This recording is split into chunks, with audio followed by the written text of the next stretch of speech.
Est-il vraiment utile, intelligent, nécessaire de se mettre à sauter sur sa chaise comme un cabri en disant « L'Europe, l'Europe » De Gaulle, en 1965, avait donné la réponse « Cela ne sert à rien ». Presque 60 ans plus tard, cela n'a pas franchement changé. L'Europe, l'Europe, l'Europe va nous sauver du Covid, de la peste et du choléra. De Gaulle, lui, avait terminé ainsi sa célèbre attaque sur l'Europe. Cela n'aboutit à rien et cela ne signifie rien. Il était prémonitoire, notre Charles. Il prophétisait le quinquennat de Macron, qui n'aboutit à rien et ne signifie rien.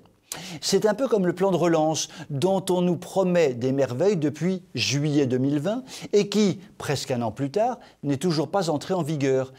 Ça commence à faire une gestation un peu longue, mais bon, je sais bien que la grossesse, chez les éléphants, ça dure 22 mois, donc on peut patienter un peu. Cela dit, ça dure depuis si longtemps que l'on peut même se demander s'il verra jamais le jour, ce fameux plan de relance. En attendant, la Banque centrale européenne met de l'huile dans les rouages, ou plutôt sème des petits billets d'euros un peu partout grâce à une politique monétaire on ne peut plus accommodante. Qui paiera? Il vaut mieux ne pas y regarder de trop près. Pourquoi l'accouchement de ce plan de relance est-il aussi long et douloureux? Parce qu'il émane du Conseil européen. Il doit donc être ratifié par les parlements de 27 pays membres de l'Union.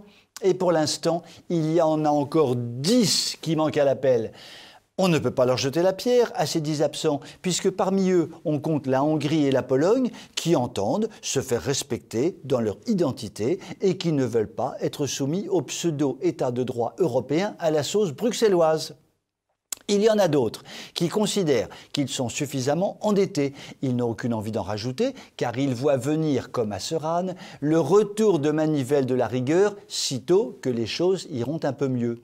En gros, quand il entrera en action, ce plan décidé en juillet 2020, nous serons peut-être à l'été 2022 et pour le reste de la planète, la pandémie ne sera plus qu'un mauvais souvenir. Tandis que nous, pauvres Européens censés être les phares du monde moderne, on sera toujours emberlificotés jusqu'au cou dans nos problèmes de crise. Au fait, à quoi va-t-il servir ce plan européen? À accélérer la transition écologique et numérique? SIC. Oui, c'est son objectif, dame oui. Bon, en gros, traduction, 0% d'effet sur la relance, 100% de contrôle bureaucratique en plus sur l'utilisation des fonds. Je ne sais pas si ça vaut bien la peine d'être aidé dans ces conditions.